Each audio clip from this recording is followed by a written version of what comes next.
आप सभी को मेरा नमस्कार स्नेह। स्वस्थ रहिए, मस्त रहिए। मस्ती के साथ भौतिकी को पढ़ते रहिए। भौतिकी जो है वह सभी विज्ञान की सभी शाखाओं का एक स्रोत है, इसलिए भौतिकी को जितने आनंद के साथ हम पढ़ेंगे उतना ही और जो है उसमें रोचकता बढ़ेगी। भौतिकी को यदि टेंशन में लेके हम पढ़ेंगे तो मन जो है उबाऊपन होगा, आपको लगेगा अरे कब ये भौतिकी का कालांश खत्म हो। तो इसलिए भौतिकी को मज़े से पढ़िए, खूब मज़े के साथ पढ़िए, तो उसमें जितना उसमें मंझते जाएंगे, जितना उसमें घुसते चले जाएंगे उतना आपको आनंद आता चला जाएगा। समय की अपनी महत्व है, इस कारण से समय की महत्ता को समझते हुए केवल एक निवेदन, साहू साइंस इंस्टीट्यूट को आप सब्सक्राइब कीजिए। ये मेरा यूट्यूब चैनल है, इसको सब्सक्राइब कीजिए। इन विषय बिंदुओं से संबंधित पूरे समय आप वीडियो को पूरा देखिए, स्किप नहीं कीजिए, ताकि आपको ये पूरा बिंदु जो है वह क्रमवार समझता चला जाए और आपको आगे जो कक्षा 12वीं का भौतिकी है उसके विषय वस्तु स्पष्ट हो सकें। साथ में अपने साथ पुस्तक भी रखना अनिवार्य है। पुस्तक जब हमारे साथ होता है तो कभी कभी कुछ बातें ऐसी होती हैं जो हमारे ध्यान में नहीं रहता है, समय का अभाव होता है, वीडियो लंबी हो जाएगी। इस कारण से समय की महत्ता को देखते हुए हम उन छोटे छोटे बिंदुओं पर ध्यान नहीं दे पाते हैं, तो आप पुस्तक की सहायता से उसका और जो है उन बिंदुओं को अंडरलाइन करते जाइए, उसको भी साथ में पढ़ते जाइए। चलिए, भौतिकी में हमने स्थिर विद्युत को पढ़ना प्रारंभ कर लिया है। अब उससे संबंधित कुछ बिंदुओं पर विचार करते हैं, जिसमें सबसे पहला जो मैंने ऊपर में लिखा हुआ है विद्युत क्षेत्र होता है। विद्युत क्षेत्र क्या होता है? तो हमने कहा कि भाई मान लेते हैं ये कोई आवेश है और इस आवेश के चारों ओर मान लेते हैं इतने क्षेत्र तक के इस आवेश का प्रभाव है, तो हम ये कहते हैं कि किसी आवेश के चारों ओर का वह क्षेत्र, किसी आवेश के चारों ओर का वह क्षेत्र जहाँ तक इस आवेश का प्रभाव होता है उसको हम क्या कहते हैं? विद्युत क्षेत्र कहते हैं। सीधी सी बात है। आपने देखा होगा कि आपकी गली में अगर कोई कुत्ता होता है ना, तो उस गली में लोग जाने से डरते हैं, लेकिन उसका जो डर है वो केवल उसकी गली तक है। गली से निकलने के बाद बाकी कुत्ते उस पर टूट पड़ेंगे, तो वो कुत्ते का अपना एक क्षेत्र हो गया, वहाँ तक लोग उससे डरते हैं, है ना। तो ठीक इसी प्रकार से ये कोई आवेश है, इस आवेश के चारों ओर ये जो क्षेत्र बना है, इस क्षेत्र को हम विद्युत क्षेत्र कहते हैं। ठीक है। अब चलिए इस बिंदु के बाद, ये जो बिंदु है इसके बाद हम अब देखते हैं विद्युत क्षेत्र की तीव्रता क्या होता है। तो मान लीजिए ये कोई आवेश है, इस आवेश के चारों ओर एक मैंने ये क्षेत्र बना दिया, ये आवेश हो गया, इस आवेश के चारों ओर ये एक क्षेत्र मैंने बना दिया। अब मान लीजिए आपको जो है भौतिकी का पेपर है, 10 दिन पहले पेपर है, पता चला, तो अब परीक्षा की तैयारी का भय थोड़ा सा लगने लगा। एक दिन पार हुआ, भय थोड़ा और बढ़ता गया, एक दिन पार हुआ और बढ़ता गया, और जैसे जैसे हम भौतिकी के पेपर के पास आते जाते हैं कि जब अगला दिन पेपर है ऐसा पता चलता है, तो हमारे हृदय की हार्ट का जो बीट है वो 72 की जगह 172 धड़कने लग जाता है। और जिस दिन पेपर होता है उस दिन तो फिर कुछ समझ ही नहीं आता है अपने को, होता है ऐसा।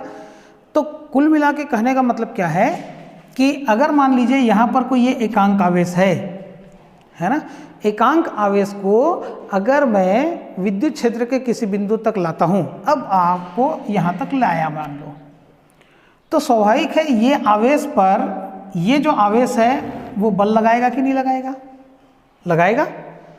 तो इस आवेश पर विद्युत क्षेत्र के किसी बिंदु पर रखा कोई एकांक आवेश इस बिंदु पर जितना बल अनुभव करता है, उस बल को, बल का वह मान इस बिंदु पर विद्युत क्षेत्र की तीव्रता कहलाएगा। ठीक है, ये विद्युत क्षेत्र हो गया। इस विद्युत क्षेत्र के किसी बिंदु पर कोई एकांक आवेश रखा है, इस एकांक आवेश को जितना बल लगेगा वह बल इसी बिंदु पर, क्यों? क्योंकि अगर मैं ये आवेश और पास ले आऊं तो ये और अधिक बल से उसको धकेलेगा, इसलिए विद्युत क्षेत्र की तीव्रता यहाँ पर और बढ़ जाएगी, यहाँ पर कम होगी, यहाँ और बढ़ जाएगा, यहाँ और बढ़ जाएगा। तो जितना पास लाते जाएंगे वो उतनी ही ताकत के साथ उस पर बल लगाएगा। तो उस बल को इस बिंदु पर, यहाँ पर बल का मान अलग हो सकता है, यहाँ पर बल का मान अलग होगा, तो भिन्न भिन्न बिंदुओं पर और जो बल है वो बल अलग अलग अनुभव करने वाला है। कौन? एकांक आवेश। ठीक है, तो इस बल को ही हम क्या कहेंगे? विद्युत क्षेत्र की तीव्रता कहेंगे। और विद्युत क्षेत्र के भिन्न भिन्न बिंदुओं पर जो विद्युत क्षेत्र की तीव्रता है वो भी भिन्न भिन्न होता है। इसके बाद हम अगर चलें तो विद्युत बल रेखाएं। विद्युत बल रेखाएं क्या होती हैं? तो विद्युत बल रेखाएं हम ये कहेंगे कि जैसे अगर किसी व्यक्ति को एक स्थान से दूसरे स्थान जाना है तो उसके लिए एक सड़क बना हुआ होता है, एक पगडंडी बना होता है, एक हाईवे बना होता है। तो उसी प्रकार से जब हम आवेश की बात करते हैं, जब हम विद्युत की बात करते हैं तो विद्युत में कौन जाता है? आवेश जाता है, इलेक्ट्रॉन जाता है। तो आवेश जो है जिस रास्ते से होकर गुजरता है, जाता है ना, तो उसको हम क्या बोल देते हैं? विद्युत बल रेखाएं। ठीक है, तो परिभाषा के तौर पर यदि हम कहना चाहें तो हम ये कहेंगे कि विद्युत बल रेखाएं वे निष्कोण काल्पनिक वक्र हैं, है ना। एक काल्पनिक वक्र है, ये आपको ऐसा दिख रहा है, ऐसा कुछ मामला नहीं होता है। तो विद्युत बल रेखाएं वे निष्कोण काल्पनिक वक्र होती हैं जिन पर कोई एकांक आवेश गमन करता है, उसके जाने का रास्ता। ठीक है, उसको हम क्या बोल देते हैं? विद्युत बल रेखाएं कहते हैं। अब ये विद्युत बल रेखाएं जो आवेश हैं, आवेश से मिलकर बने हुए निकाय हैं, उन आवेशों की प्रकृति पर निर्भर करता है। मान लीजिए अगर एक निकाय है जो धनावेशों से मिलकर बना है, तो हमको मालूम है कि धन धन को प्रतिकर्षित करता है, तो ये इधर जाना चाहेगा तो ये धकेल देगा इधर, ये इसको ऐसा धकेल देगा, ये इसको ऐसा धकेल देगा, ये इसको ऐसा धकेल देगा। तो अगर धनावेश से बना हुआ निकाय है, दो धनावेश से बना हुआ निकाय है, तो उसकी विद्युत बल रेखाएं कुछ दूसरे प्रकार की होंगी। अगर मान लिया जाए यहाँ पर धन के जगह अगर मान लिया जाए एक धन है एक ऋण है, तो धन से निकलकर ये ऋण पे प्रवेश करेगी, ऐसा ये अलग हो जाएगा।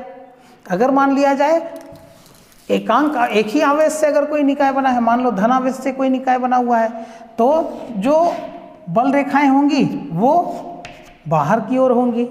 अगर धनावेश से मिलकर कोई निकाय बना है, एक ही धनावेश है उसमें, तो उसमें बल रेखाएं क्या होंगी? बाहर की ओर होंगी। और यदि मान लिया जाए यही धनावेश की जगह ऋण आवेश है, तो ये बल रेखाएं क्या होंगी? अंदर की तरफ होंगी। तो इस प्रकार से बल रेखाएं जो है वो आवेशों से मिलकर जो निकाय बना हुआ है, वो कैसे कैसे आवेशों से मिलकर बना हुआ है, उनकी प्रकृति पर निर्भर करेगा। कभी बल रेखाएं एक दूसरे को धकेलेंगी, कभी बल रेखाएं एक दूसरे की ओर आकृष्ट होंगी। तो ऐसे बल रेखाओं के कुछ गुण होते हैं, उन गुणों को भी हम लोगों को और जो है वो पढ़ना चाहिए। वो हमारी पुस्तक में दी हुई है। इन छोटे छोटे बिंदुओं को हमको पुस्तक की सहायता से ही देखना होगा। ठीक है, अब तीसरा जो अगला बिंदु है वो है एक समान विद्युत क्षेत्र। तो विद्युत क्षेत्र हमने पढ़ा है कि विद्युत क्षेत्र क्या है? जहाँ तक किसी आवेश का प्रभाव होगा वो विद्युत क्षेत्र है। तो एक समान उसमें जोड़ दीजिए सामने, तो विद्युत क्षेत्र सभी जगह एक समान होना चाहिए।